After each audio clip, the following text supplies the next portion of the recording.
Buenos dias, CCDA. How we doing? Generally, I sit on that side, so I get to see the beautiful people. But I tell you, from this side, this is the beautiful people. Good looking group. You know, Lisa, you were talking about leadership that sometimes is overlooked, these unexpected moments. So there's some research that is currently out that is confirming things we as Christians, as believers, have known for a long time. They're just catching up. So I want to share this quick story of Juan, amigo Juan. He was working at a very fancy New York health club. And this health club, you know, you had to pay $20,000 to be a member. And he was a janitor there. And this health club was breaking. They were going broke. Something was happening. And the director called the board and the top people. You had an MBA from Harvard, and you had the Yale guy. Everybody was sitting at this table, this beautiful boardroom. But Juan was cleaning as this meeting was coming on. So he's vacuuming and just kind of listening to what was going on. When all of a sudden the director says, we have a problem. We have this line item is red. We're going broke, and I don't know. It's the supplies. Who can solve this? Harvard, give me a solution. Well, sir, and Juan is back there vacuuming, and he's giggling. And he's vacuuming. The guy doesn't come up with a solution. The director says, you've had 25 years of experience. Solve this problem for me. The guy's giving him some solutions, and Mr. Juan is vacuuming, and he giggles again. And the manager says, why are you giggling, Juan? He says, pues, sir, here's what I think. You know, you give all your members those beautiful leather cases, beautiful leather, and they're inscribed and engraved with their names. They don't want to get them dirty, right? Well, what had happened is in that line item of supplies, what had been happening is people were taking the shampoos and conditioners.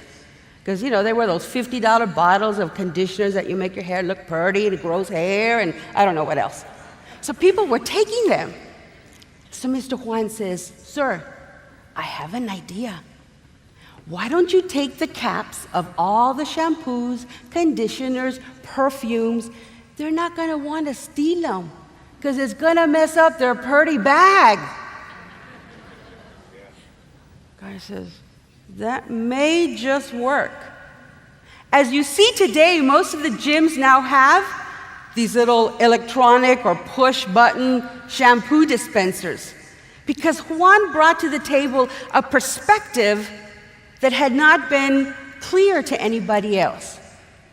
So some of the research is telling us that our undiscovered leaders, our leaders that we know and we build and we grow with, have a couple of things in common. The first is they see things from a different perspective.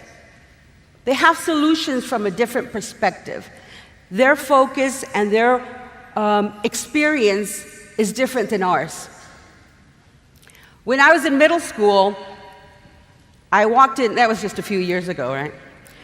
And went to middle school, showed up at middle school, and all the girls had this amazing curly hair. I was like, darn, I gotta get the curly hair. I wonder how they got the curly hair. I write down, they tell me, go get some curlers. They're $50 and you'll have curly hair. I run home and I said, Mami, a que no sabe, guess what? I can get curly hair. And she says, how do we do it, mija? It's these things called electric curlers, $50. She says, ¿Estás loca? You're crazy, $50, that's groceries for the month. That night I go to sleep, she's piled on socks and rags all in my hair. Rolled them up and tied it, rolled it up and tied it. I wake up in the morning, boom! Head full of curly hair. See, she had to use her creativity, her experience, a different perspective. But don't be fooled. Mommy sat in the other corner, and she'd be on her knees and say, Papi Dios, gracias por lo que me has dado. But I can't do this alone. She'd ask our Holy Father for help. That although she had the creative resources and perspectives, she needed him. The research tells us that our undiscovered leaders often share leadership from the conditions by which they live in or the choices they make. And I think our panel will talk about that in just a minute.